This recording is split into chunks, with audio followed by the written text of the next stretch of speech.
The digital clock on my dashboard flashed midnight as I pulled into our driveway. Christmas Eve had officially arrived, though the holiday spirit had abandoned me somewhere between the third cardiac arrest and the fifth car accident victim at Oregon Regional. My shoulders ached after a 14-hour shift in the trauma unit, my scrubs bearing the invisible weight of other people's tragedies. I fumbled with my house key, expecting darkness. Michael was away on business until tomorrow morning, and Maya had texted earlier about heading to my parents for their annual Christmas Eve dinner. The thought of my 16-year-old daughter spending time with family had been the one bright spot in my exhausting day. When I pushed open the door, soft lamplight spilled across our living room. My breath caught in my throat. Maya lay curled on the sofa, still wearing her winter coat, her face partially hidden beneath a cascade of dark hair.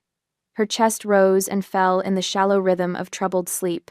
On the coffee table sat an untouched plate of food and a container of her homemade sugar cookies, the ones she'd spent all yesterday afternoon perfecting for her grandparents. "Maya?" I whispered, kneeling beside her. Her eyelids fluttered open. For an instant, raw vulnerability flashed across her face before she attempted to cover it with a smile that didn't reach her eyes. "Hey, Mom." Her voice cracked slightly. "You're home early." "What happened, sweetheart?" I brushed the hair from her forehead, noticing the crumpled dress beneath her coat, the one she'd spent weeks choosing. The one she'd tried on for me 4 times, asking if it was nice enough for Grandma's fancy dinner.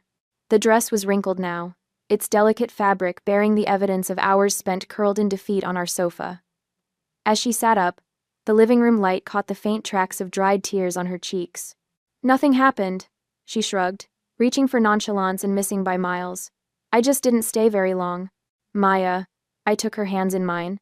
They were still cold. "Please tell me." Her eyes dropped to our intertwined fingers. "Grandma said there was no room at the table." My heart stopped. "What?" "There were a lot of people there." Her voice grew smaller. "Neighbors, Dad's cousins, even Grandma's bridge club friends." The image formed in my mind with painful clarity. My daughter, driving herself to her grandparents' home in the car she'd only had for 3 months, proudly bearing gifts and homemade cookies, expecting to be welcomed into the warmth of family tradition. "I drove over around 6, Maya continued, the words tumbling out now. "I parked where Uncle Jack always parks, you know? And I checked my hair in the mirror about 100 times. I nodded, my throat tight. Grandma answered the door with that smile. "You know the one." Maya's fingers twitched in mine. "And she said, 'Oh, we weren't expecting you until your mother arrived.'" The familiar cold feeling spread through my chest, the one that always accompanied interactions with my mother. Helen Morgan, master of the subtle rejection disguised as practicality. "I could see everyone at the table," Maya continued. "They had the leaves in, the way they do for Thanksgiving. 26 people, Mom," I counted. There was Aunt Carla and Uncle Jack, and all their kids. There was Mrs. Peterson from next door, and Mr. and Mrs. Lambert from the bridge club. I closed my eyes, already knowing where this story ended. "Grandma told me there wasn't a chair for me." Maya's voice cracked slightly. "She said they hadn't set a place because they thought I was coming with you later. She said the guest room was full of coats, but I could wait in the kitchen if I wanted." My hands began to tremble. Aunt Carla pretended to be really interested in the potatoes. Maya swallowed hard. "So I left the gifts and cookies and said I'd see them tomorrow. You drove home in the rain." "It wasn't a question. I'd driven through the same storm." Maya nodded. "It wasn't so bad." But it was. It was bad in ways that my 16-year-old shouldn't have to understand yet. The familiar weight of family obligation pressed down on me, the same weight I'd carried since childhood. I'd spent 8 years paying the mortgage and utilities on the house my parents lived in, the house I'd purchased, when Dad lost his job and they faced foreclosure. 8 years of monthly checks accompanied by criticism about how I'd abandoned the family for my fancy nursing degree. My father's voice echoed in my memory. "You think you're better than us with your fancy degree." My sister Carla's constant refrain. "Must be nice to abandon family for education." Every family gathering laced with barbs disguised as jokes, every holiday heavy with unspoken resentment. For years I'd been the family peacekeeper, smoothing ruffled feathers, making excuses, writing checks. I'd endured it all, because that's what family did. Because walking away seemed crueler than staying. But as I helped Maya to her feet, as I gently removed the coat she'd been wearing for hours in our warm house, something shifted inside me. "They didn't run out of chairs, Mom." Maya's voice was small but steady. They just didn't want me there. My hands stopped trembling.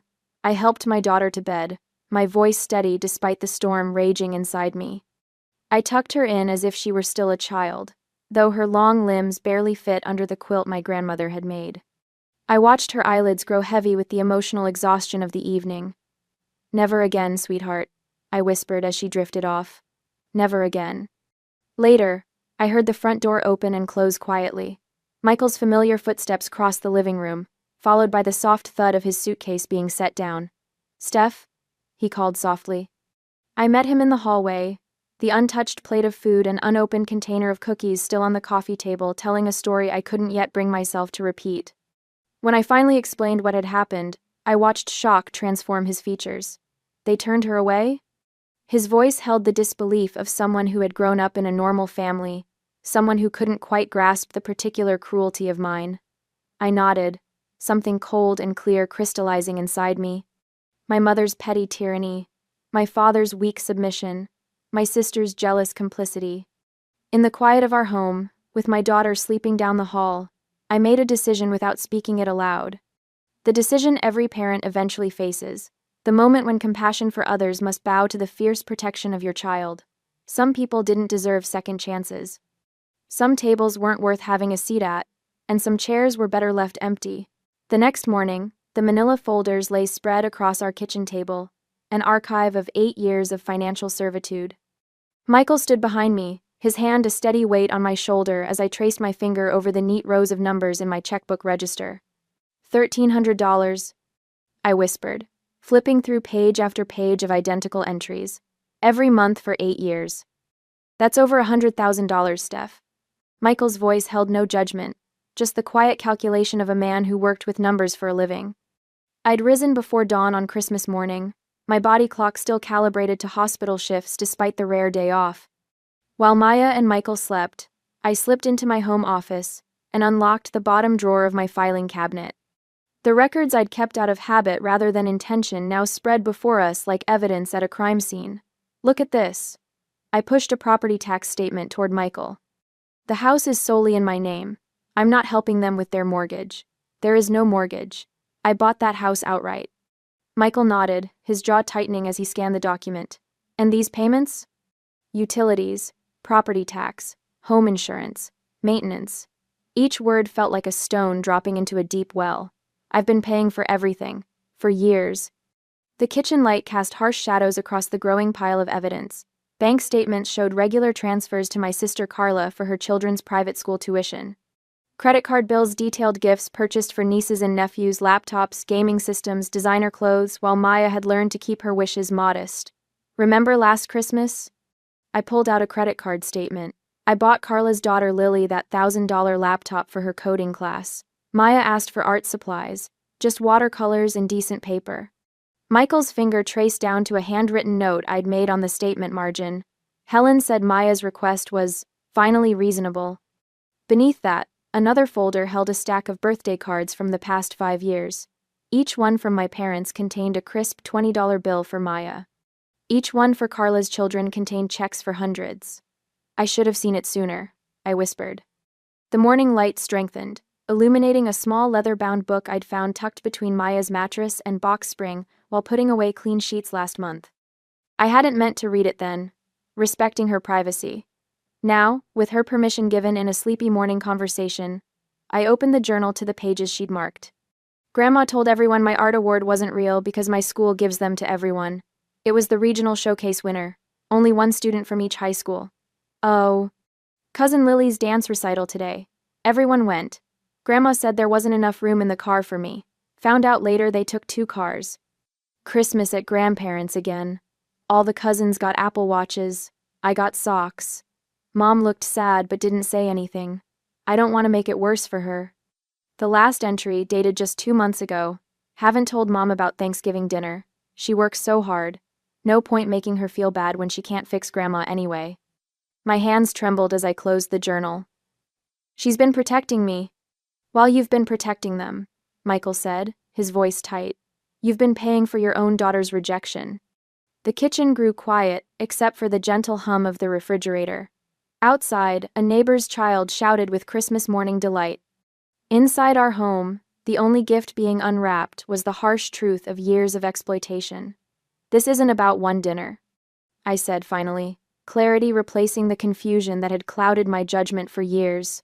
It's about Maya's worth. Michael pulled out the chair beside me, his movements deliberate as he gathered the scattered papers into neat piles. You've been their safety net for years, he said quietly. They've been Maya's nightmare. The doorbell rang, startling us both. I glanced at the clock, 10:30 a.m. Sarah Williams stood on our porch, a bottle of champagne in one hand and a foil-covered dish in the other. "Merry Christmas," she called as I opened the door. "I brought brunch. Hope that's okay." Sarah, my attorney friend who'd helped me purchase my parents' house years ago, took one look at my face and set down her offerings on the entry table. "What's wrong?" An hour later, Sarah sat at our kitchen table, legal pad covered with notes, champagne forgotten. "It's straightforward," she said, tapping her pen against the property tax statements. "The house is in your name. They're essentially tenants without a formal agreement. We can file a 60-day notice to vacate." "Isn't that cruel?" The question slipped out before I could stop it, the ingrained guilt rising one last time. Sarah's eyes narrowed. "Is it cruel to stop someone from taking advantage of you? Is it cruel to protect your daughter?" Another 9. My phone buzzed with a text from Jennifer, a fellow nurse who'd canceled Christmas plans to cover my shift. "How's your day going? Better than the ER, I hope." I texted back a brief summary of the morning's discoveries. Her response came immediately. "My mother did the same to my son. Call me if you need to talk to someone who's been there." Michael's hand covered mine on the table. "I'll support whatever you decide." "I need to talk to Maya first," I said. We found her in her room, sketching by the window, morning light catching in her dark hair. The Christmas tree lights reflected in her window, casting colored shadows across her drawing. "Mom?" She looked up, sensing the weight of our presence. "What's wrong?" I sat beside her on the bed, choosing my words carefully. "We're not going to your grandparents' for New Year's." Something flickered in her eyes, relief, uncertainty, then a cautious hope. "Really?" "Really. And there are going to be other changes too." I explained as gently as I could about the house, the financial support, the decision forming in my mind. With each sentence, her shoulders relaxed incrementally, as if a burden was lifting. "Sarah's downstairs," I finished. "She's helping us draft some letters." Maya nodded slowly. "Are you sure? They're your parents." The simple question held layers of concern not for herself, but for me. Even now, she worries about my feelings, my relationships. "I'm sure," I said, the decision solidifying with each passing moment. "This isn't just about one dinner, it's about you. About us." Later that evening, after Sarah had gone home promising to return with formal documents, after Jennifer had called offering quiet encouragement and understanding, after Michael had ordered Chinese food because none of us felt like cooking, I sat at the kitchen table again. The eviction notice lay before me, its formal language masking the emotional weight behind each word. 60-day notice to vacate premises. Next to it, a letter terminating financial support, effective immediately. My hand didn't shake as I signed both documents. Michael stood in the doorway watching. "You okay?" "No," I admitted. "But I will be." The weight of years of enabling toxic behavior pressed down on me as I sealed the envelopes. Tomorrow, these will be delivered. Tomorrow, everything will change. I climbed the stairs slowly, exhaustion from the emotional day settling into my bones. I paused at Maya's door, finding her still awake, scrolling through her phone. "All done?" she asked. I nodded. "All done." She set down her phone, studying my face. Then, slowly, her lips curved into a genuine smile, the first I'd seen in days. "Mom," she said softly, "I've never seen you stand up to them." In that moment, in my daughter's quiet approval, I found the strength to face whatever came next. 3 days later, the eviction notice lay in torn halves on my porch, Helen standing over them with color high in her cheeks. Despite the winter chill, sweat beaded along her hairline, her finger jabbing toward me like a weapon. "This is how you repay everything we've done for you?" She waved the torn paper. "After all the sacrifices?" I leaned against the doorframe, surprised by the calm spreading through my chest. The old Stephanie would have rushed to smooth things over, would have felt the familiar twist of guilt in her stomach. But Stephanie had watched her daughter come home alone on Christmas Eve. You'll need to leave the premises within 60 days, as legally required. My voice remained steady. Since you've destroyed the notice, I'll have my attorney send a certified copy. Helen's mouth opened, then closed. This script wasn't following her plan. Lily's robotics camp is next month. She switched tactics, her voice softening. $800. If you'll just handle that, we can forget this nonsense. My sister Carla's daughter, the golden grandchild who never lacked for attention or chairs at family dinners. No. One syllable. So simple, yet it had taken 42 years to find. Helen's mask slipped. You always were a selfish girl, putting yourself above family. Goodbye, Mother. I closed the door on her sputtering rage. Inside, I leaned against the wall, waiting for the familiar flood of guilt that never came. Instead, I picked up my phone and called Sarah Williams, my attorney. We need another eviction notice, certified this time. The voicemails started that evening. Dad's voice carried none of Helen's fire, just a weary disappointment more effective at triggering guilt than my mother's rage had ever been.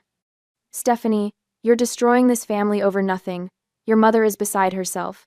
Call us back so we can fix this. Nothing. Maya's exclusion was nothing. 8 years of financial support was nothing.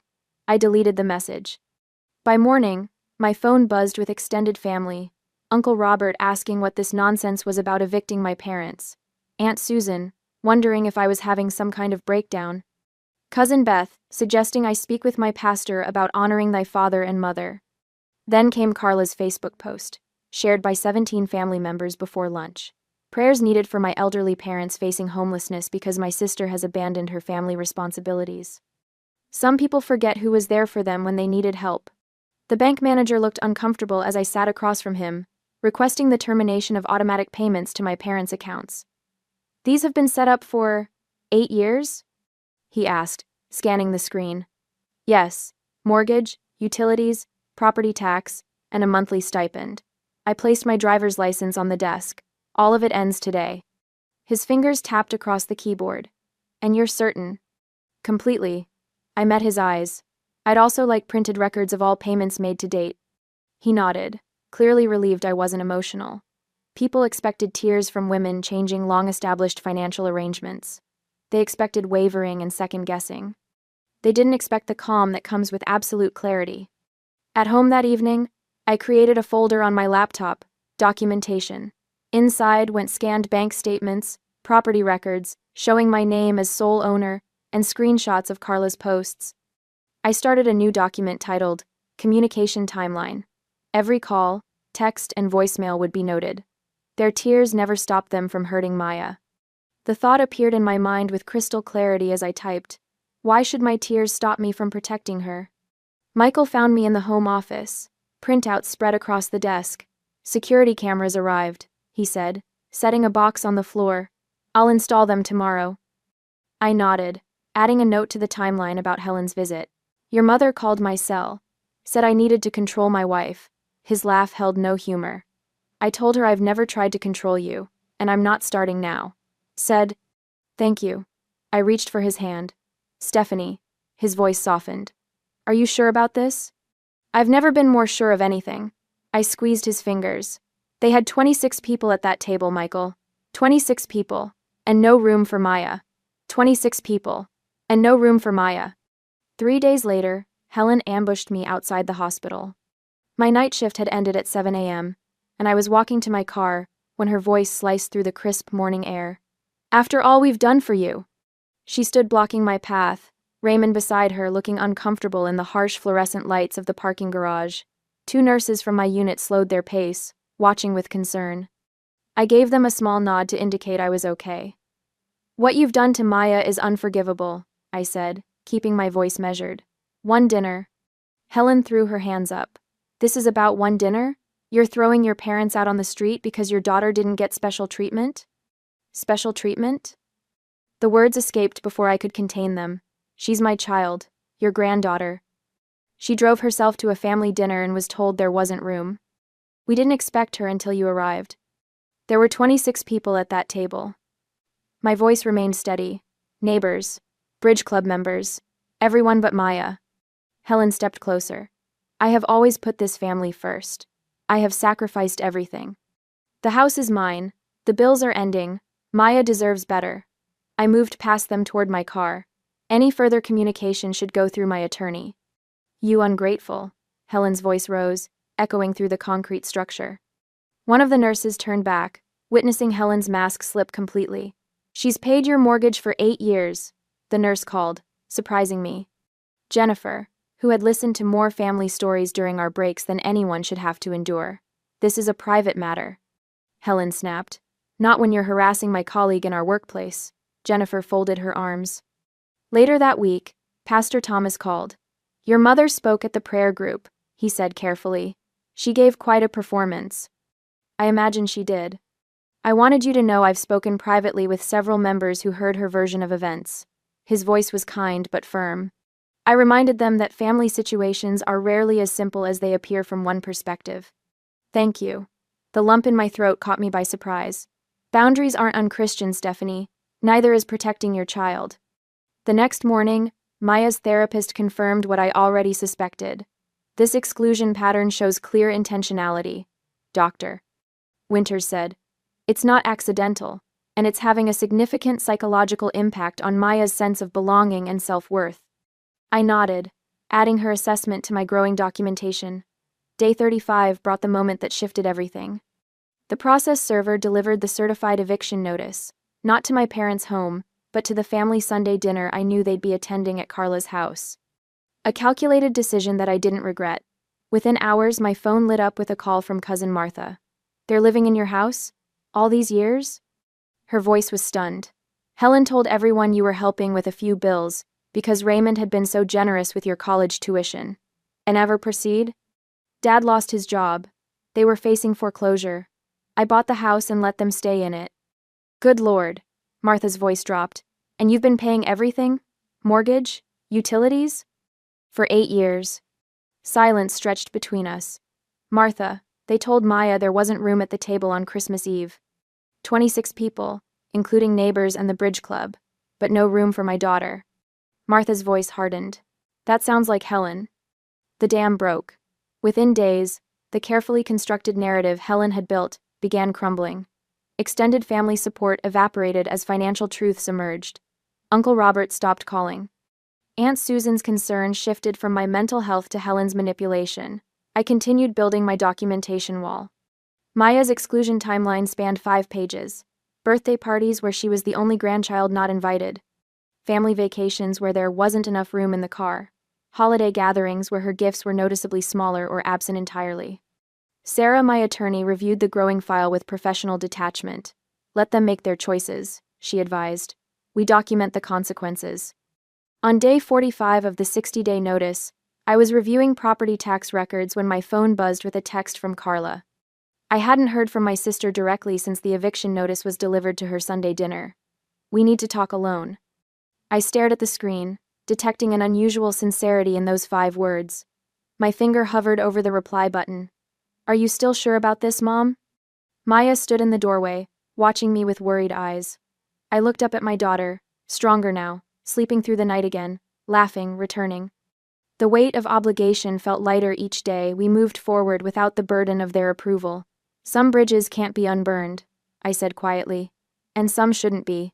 The coffee shop bustled with mid-morning customers, their conversations creating a protective wall of ambient noise. I arrived 20 minutes early, selecting a corner table with clear sightlines to both entrances. Michael would remain in the car, close enough to intervene if necessary, far enough away to give me space to handle this myself. I placed my phone on the table, the recording app already running beneath a seemingly innocent screensaver of Maya's senior photos. The manila folder beside it contained only a fraction of the financial documents I'd compiled, just enough evidence to make my point without revealing my full hand. Attorney Sarah's advice echoed in my mind as I rehearsed potential responses. When Carla tries to make you feel guilty, acknowledge her feelings without accepting responsibility.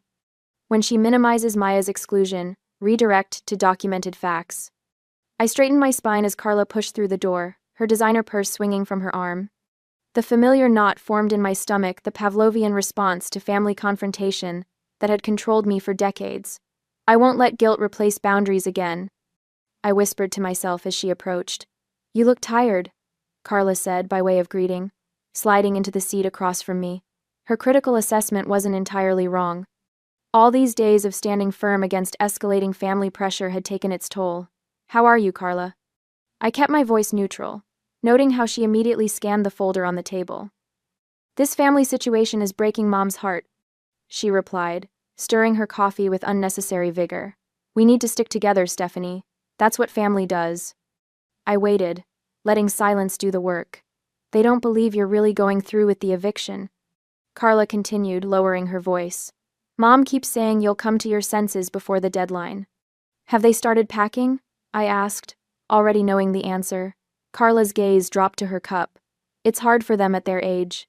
They've lived there for 8 years. In a house I've paid for," I reminded her gently. "They've had 45 days to make arrangements." "Where will they go?" Her voice pitched higher. The familiar guilt strategy. "Dad's arthritis is worse, and you know Mom can't handle stairs anymore." I took a deliberate sip of water, letting the coolness steady me. "Their housing isn't my responsibility anymore." "Maya can have a seat next time," Carla blurted, leaning forward. "If you'll just stop this madness, we'll make sure she's included. I promise." The rehearsed line I'd prepared evaporated as white-hot anger flashed through me.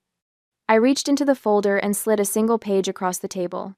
"This is a timeline of every time Maya was excluded from family events over the past 3 years," I said quietly. "Different occasions, Carla. Birthdays, holidays, weekend barbecues. Thanks for watching." She glanced at the paper without touching it. "Did you ever once stand up for her?" I asked. The question hung between us. Carla's silence is more damning than any excuse she might have offered. "The eviction stands," I said, my voice steadier than I'd expected. "The financial support ends. You can't just—" "Their emergency doesn't constitute my crisis," I interrupted, the phrase borrowed from my session with Pastor Thomas last week. "Not anymore." Carla's face flushed. "So that's it? 30 years of family ties severed because Maya got her feelings hurt at Christmas?" I closed the folder without responding to her bait, leaving my coffee untouched as I stood. "Maya is my family. I chose her. I am Maya." The 15-minute drive home passed in silence, Michael's hand occasionally squeezing mine at stoplights. "You did the right thing," he said as we pulled into our driveway. "The simple validation nearly undid me after years of questioning my every decision," Sarah called, he added. She confirmed they haven't filed any challenges to the eviction. "Legally, there's nothing they can do at this point." I nodded, the tension in my shoulders easing slightly. "Pastor Thomas left a message too. He's offered to help them find alternative housing." "Without you financing it," Michael clarified, his protective instinct evident. "Without me financing it," I agreed. Jennifer from work had promised to come by that evening, another unexpected ally who'd emerged when I'd finally allowed myself to be vulnerable about my family situation. "You're not alone in this," she'd told me, sharing her own story of establishing boundaries with toxic relatives. Maya's bedroom door stood open as we passed, her therapist's latest art project spread across her desk. The colorful family tree she'd created showed only branches that nourished her Michael and me at the trunk, friends and supportive relatives flourishing above. The barren limbs representing Helen, Raymond, and Carla had been deliberately left without leaves. The first cracks in the family unity appeared 3 days later, when Helen called to offer partial rent payments if the eviction could be postponed indefinitely. "I'm Sierra. Wow. The first cracks in the family unity." "I'm not your landlord," I replied calmly. "I'm selling the property. And—" Raymond reached out separately that same evening, the first acknowledgement of wrongdoing in his stumbling message. "We might have been too harsh on the girl," he admitted, as if minimizing the years of exclusion might soften my resolve. Through Michael's cousin, who still spoke with Carla's husband, we learned they were arguing about the possibility of Helen and Raymond moving in with them, a prospect neither welcomed. When Helen's rental applications were rejected due to poor credit, her panic manifested in increasingly desperate calls that I let go to voicemail. The family that had seemed so formidable was fracturing under the weight of impending homelessness. I was reviewing hospital schedules in our home office when the doorbell rang unexpectedly. Through the security camera Michael had installed, I saw Carla standing alone on our porch, shoulders hunched against the spring rain. "I'll handle this," I told Michael, who hovered protectively in the hallway. Carla's mascara had smudged beneath her eyes, her usual perfect appearance showing signs of strain. "We need help with the rental deposit," she said without preamble when I opened the door. "Just a loan, Stephanie. They'll pay you back."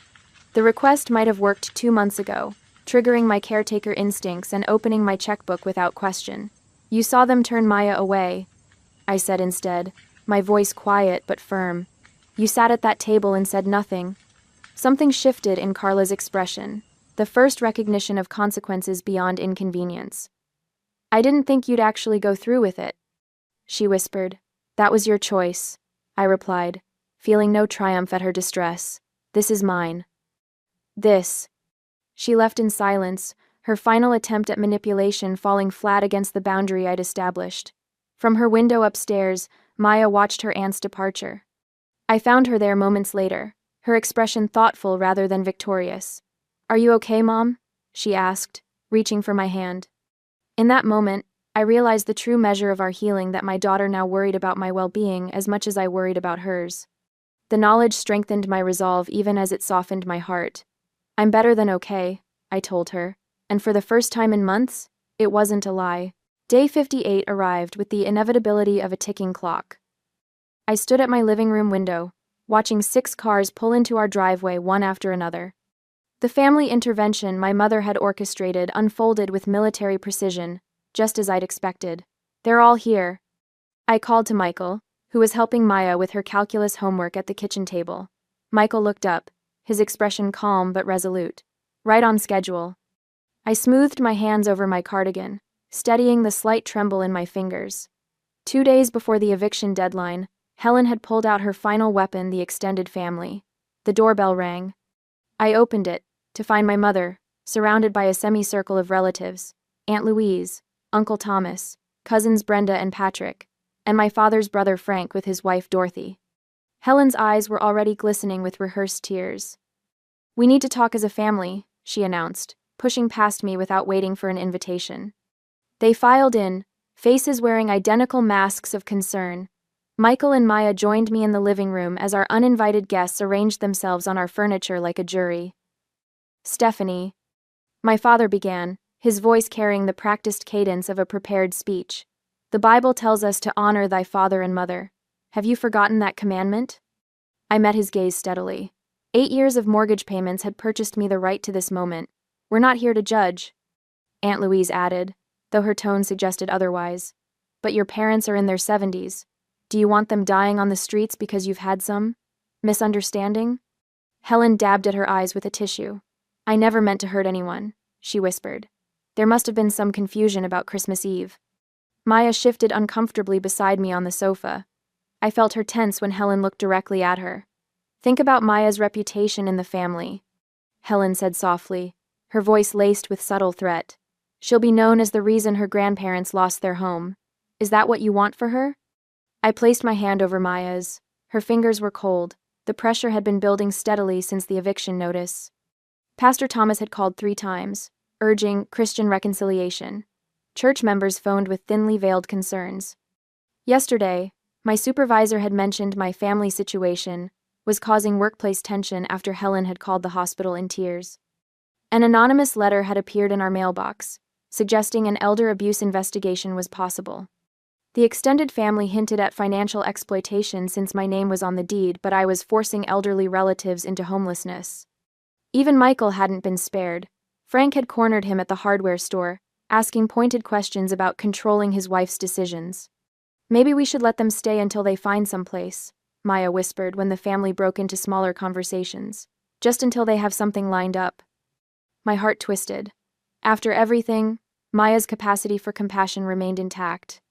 It was both her greatest strength and what Helen had exploited for years. One more month, I found myself thinking, just to make the transition smoother. Michael caught my eye from across the room. His slight headshake reminded me of our late-night conversation when I'd nearly broken 2 weeks earlier. "This pattern doesn't end with extensions," he'd said then. "It's not 1 more month. It's the rest of our lives." Later that evening, after our unwanted guests had departed with promises to pray for our hearts to soften, I sat with Maya on her bed. "Is it cruel to make them leave?" she asked, twisting her comforter between her fingers. I chose my words carefully.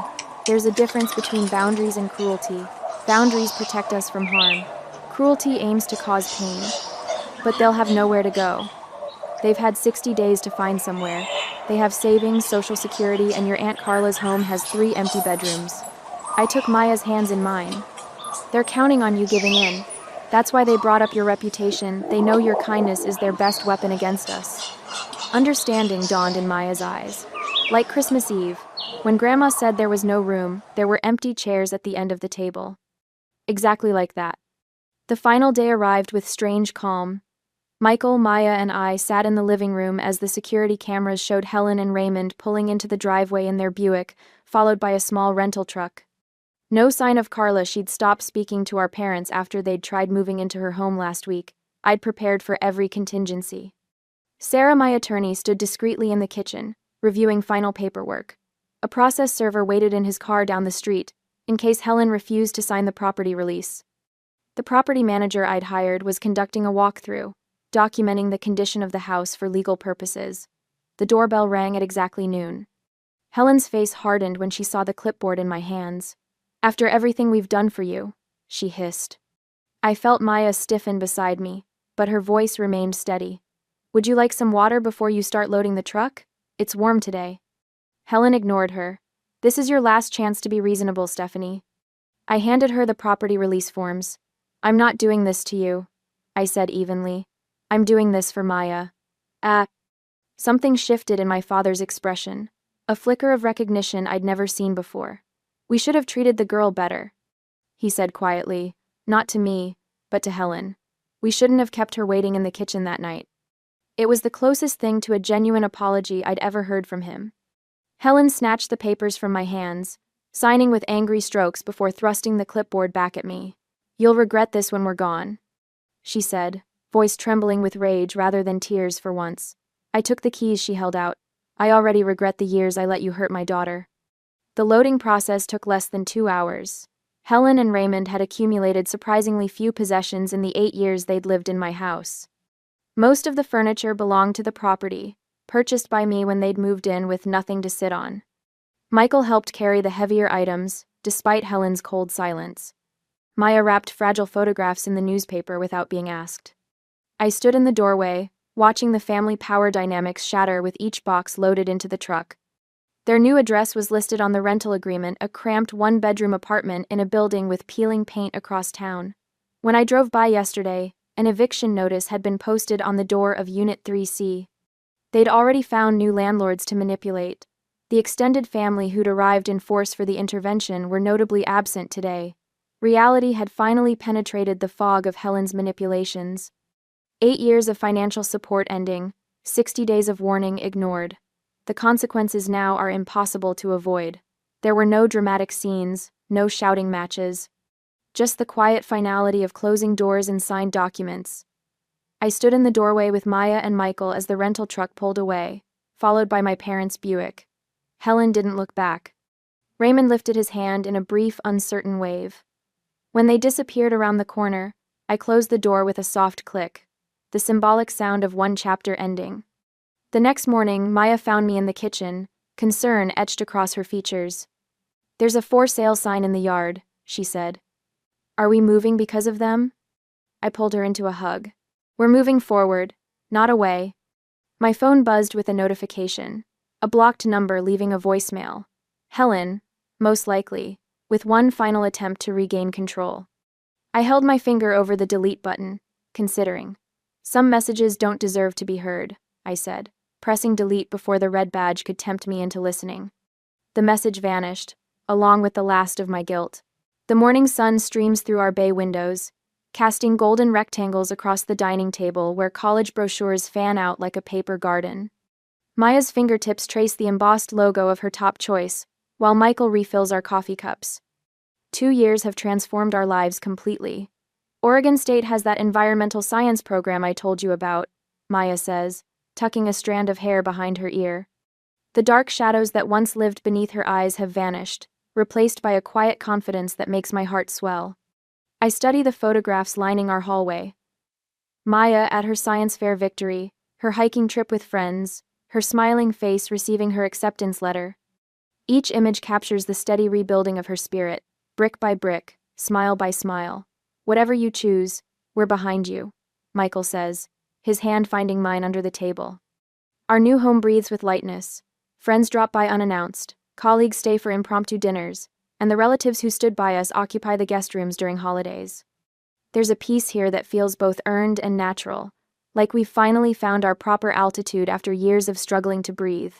The doorbell chimes. That'll be Jennifer and Dave, I say, rising to answer it. And I bet they brought those cranberry muffins, Maya calls after me, already heading to the kitchen to put on more coffee. By evening, our dining table extends to its full length, chairs borrowed from neighbors to accommodate everyone for Christmas Eve dinner. Maya moves confidently between kitchen and dining room, carrying serving dishes with an easy grace. No trace remains of the girl who once slept in her coat, waiting for me to come home and erase her pain. We need more water glasses, she announces, disappearing back into the kitchen. I pause, serving a spoon suspended above the mashed potatoes, struck by the parallel to that Christmas Eve 2 years ago. The same holiday, the same meal preparation, yet everything transformed. My mother's voice echoes faintly from the past. No room at the table. Looking around, I see every chair filled with people who genuinely want to be here. No forced politeness, no cutting remarks disguised as jokes, no performance of family without its substance, just authentic connection. No empty chairs at our table, I whisper to myself. Michael catches my eye across the room and winks, understanding the significance without explanation. The laughter rising around us sounds nothing like the strained chuckles at my parents' house. It bubbles up naturally, without agenda or edge. Later, after dishes are cleared and dessert is served, Jennifer corners me in the kitchen. The young nurse reminds me of myself 10 years ago. Overworked, eager to please, and drowning in family expectations. My brother's been living in my spare bedroom for 8 months. She confides, voice low. He hasn't looked for work, criticizes everything I do, and my parents say I'm selfish for wanting my space back. I rinse cranberry sauce from a serving bowl, considering her words. Your peace matters too, I tell her gently. Sometimes the kindest thing is a boundary. Maya appears in the doorway, catching the tail end of our conversation. Mom helped me understand something important, she adds, sliding next to me at the sink. Letting someone take advantage of you isn't doing them a favor. It just teaches them that using people works. So, Jennifer's eyes fill with grateful tears. But how do you actually do it? Set the boundary, I mean. Start by believing you deserve it, I answer, with no trace of uncertainty in my voice. My phone buzzes in my pocket, a blocked number. I pull it out, glimpse the first words of a text. Hope you're proud of what you've done. Without reading further, I delete the message. No spike of anxiety follows, no gnawing guilt, just peaceful dismissal of someone else's attempt to reassert control. Maya rushes back into the kitchen, clutching an envelope. Mom, it came early, my acceptance letter. I pull her into an embrace, feeling the solid presence of the young woman she's become. Her resilience humbles me daily. Her capacity for joy despite everything amazes me. The next morning, Maya packs an overnight bag for her campus visit weekend. The hesitant girl of 2 years ago has transformed into someone who looks forward rather than back. I slip a framed photograph into her suitcase when she steps into the bathroom. Our chosen family gathered around last Thanksgiving's table, faces bright with genuine connection. Remember who truly loves you, I whisper when she discovers it. Before she leaves, I make one final entry in the journal I've kept since that fateful Christmas Eve. They said there was no room for my daughter at the table. Now, there's no room left in our lives for cruelty. We stand together in the doorway, mother and daughter silhouetted against the winter sunshine, stepping forward together into light.